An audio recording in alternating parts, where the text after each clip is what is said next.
Hey Grilla Nation, what's going on guys? Chef Drew here with a fun one today. Guys, we're going to be doing a tri-tip steak, alright? Just so we're all clear, the tri-tip comes from just below the bottom round, or just below the bottom sirloin. So top sirloin, bottom sirloin, tri-tip, okay? Kind of cool. What we've done is I've marinated this overnight, okay? I don't want to hide too much of that flavor, so I made my marinade, which I'll talk about in a second, kind of mild. And the reason I don't want to hide too much of this flavor is because this particular steak comes from us, from our friends at Certified Piedmontese. You should check those guys out. Unbelievable. One of the only steaks that I'm aware of that's endorsed by the American Heart Association because it's so lean, but it has so much incredible flavor. So, for those of you guys who love steak, but you're kind of just trying to stay healthy as well, this is a great option for your Certified Piedmontese. Alright guys, so what we're going to do is we're going to reverse sear this. As you can tell, this steak already has some color. It's definitely not raw. Alright, it's been marinated for 24 hours in the marinade we're going to talk about here in a hot second.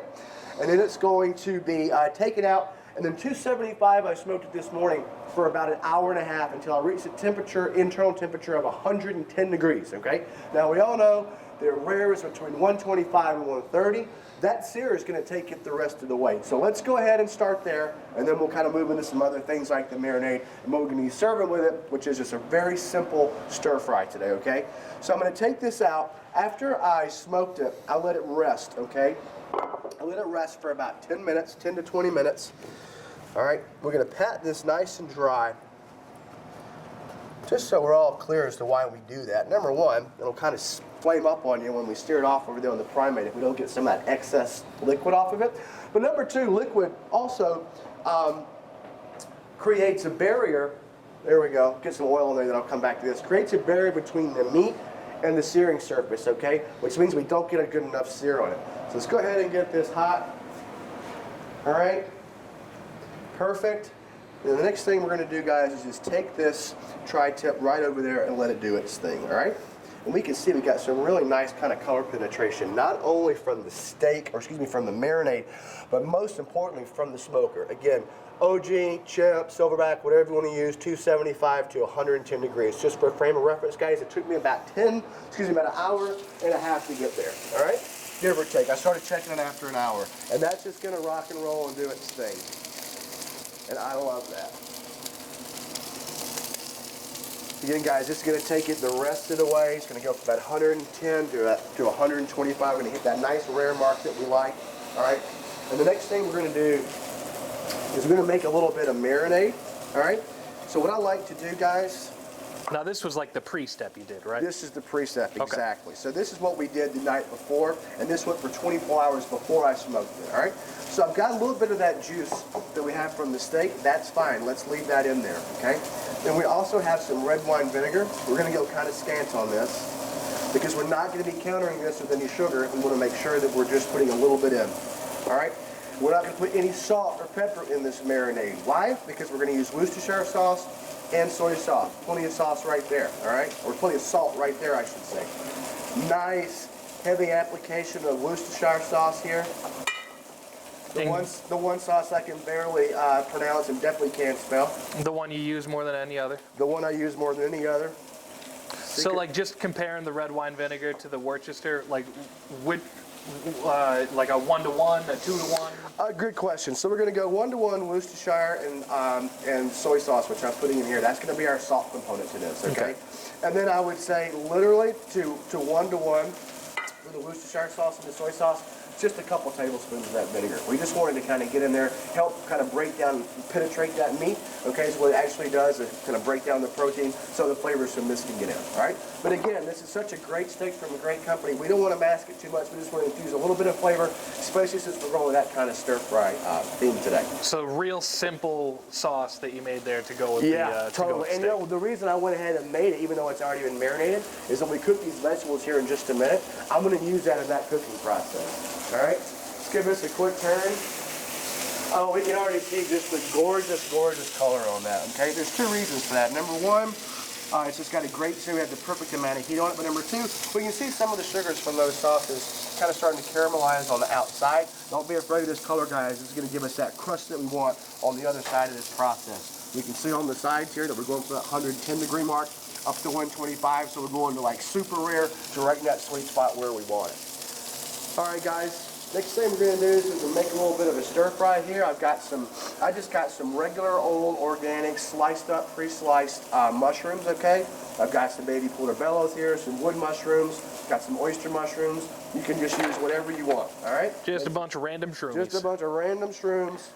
Don't call the cops, guys. They're like the normal shrooms. Just kidding. All right, some pearl onions here, guys. You can use onion slices if you want. Nothing special about these. I actually just got the frozen variety. Okay, straight out of your grocer's freezer. I just think it's kind of cool when you put some shrimp or some pearl onions in there. It's just kind of a cool look, all right? Are pearl onions like literally just small onions? That's exactly what they are. Okay. That is it. Didn't know if there was some kind of different flavor or anything. No, they're just super cool. You can do a lot of things with them, actually. You can make cream pearled onions, which are really good. Very popular in a lot of your steakhouses. I don't know, I just think they're really cool. They're excellent in things like beef stew and certain kind of hearty soups. You can just kind of throw them right in. It makes me think of like a cherry tomato, like when we did the cherry tomato bombs where we took those, seared the crap out of them on the flat top and kind of had like a nice char on them. 100%. I bet you could do that, a very similar thing with those. Oh yeah, definitely. And guys, all we're doing right now is just taking various peppers, bell peppers here, and we're just slicing them up. All right, so you can see we've got some greens, some reds, some yellows. All right, the white from the pearl onions, kind of the funkiness there of those mushrooms, kind of a flavorful dish. All right, got a sweet pepper here actually. Had that left over from something else, so I just threw it in. This is a very standard, just straight up stir fry we have going on, nothing crazy. All right, that should be good. Now, over here, oh, that's not where that goes. All right, over here we go. So I'm going to take our stir fry. Okay, I'm going to take a little bit of our steak marinade. A little bit of salt and pepper, and that's all we need. But before we get there, let's have a look on the other side of this bad boy. Oh, that's looking great. That is looking so great. Follow the lines of the steak. I mean, that's freaking gorgeous. All right? I'm going to turn it over just a little bit more. Kind of stick it up there. Get a little bit of oil down for our stir fry. We can do all this on the grill at the same time, guys. We're not worried about it. In fact, that's going to be even better because this stir fry can kind of take on some of the flavor from that meat that's been searing. And on we go. All right, on we go. A little bit of salt and pepper here, and we're just going to kind of start cooking things around. Again, this marinade is going to have plenty of salt in it, so we just want a little bit of salt and pepper, not too much. Okay, awesome. And this actually cooks relatively fast. All right. That's what I absolutely love about it. Super inexpensive as well. All right, this is just a great side to go along with things. Nice and healthy for us. Not too crazy on the wallet. We're going to go ahead and take our tri-tip, stick it right over here. We are going to let that rest just a few minutes. Kind of spread the rest of this stuff out as we cook, so it cooks a little faster. And off we go.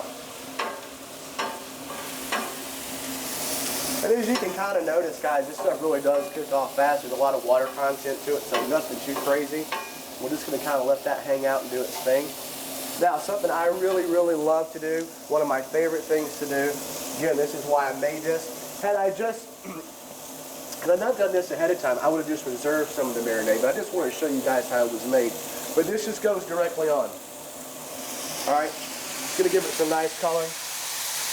It's going to mirror that steak just perfectly. It also expedites this cooking process, guys. It's literally just going to sit there and steam. And it's going to cook fast. Look how good that looks, man. You can do so much on this Primate too. What I absolutely love about it. All right, you got this awesome, massive spatula that you can pick up from us. It's pretty sweet. Haven't used it in a while, but check that duker out. All right. We're just going to let all this kind of evaporate off. Okay, just keep kind of moving it around. And this is going to be good. As we can look and see on the vegetables, we're picking up a little bit what's called fond. And all that is the fancy word for saying the stuff that we're pulling up off of this flat top, okay? And that's nothing but flavor. That's all it is. All right. Spread those out. One more kind of push here. And it literally goes that fast, guys. All right? Great way to get vegetables into kids that don't like to eat vegetables. Totally. You don't even have to know it's vegetables. You can just kind of sneak them in there. You know what I mean? You throw a bunch of the veggies on the grill. It takes about, what, 5 minutes to cook the rest Yeah, of them up, not even. I mean, this is done no time. I didn't pre-cook any of this stuff for camera purposes, guys. It went on straight from raw, as you can see. And there we go. Now, while that's finishing up, we're going to let that just kind of cook off. It's going to be delish. We'll come over here.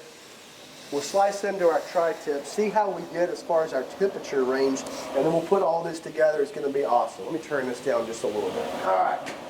One more time here. All right. Can't take the chef out of the chef sometimes. All right. So as we can see, guys, we always say we have a cut like this. We have these grains that run this way. All right.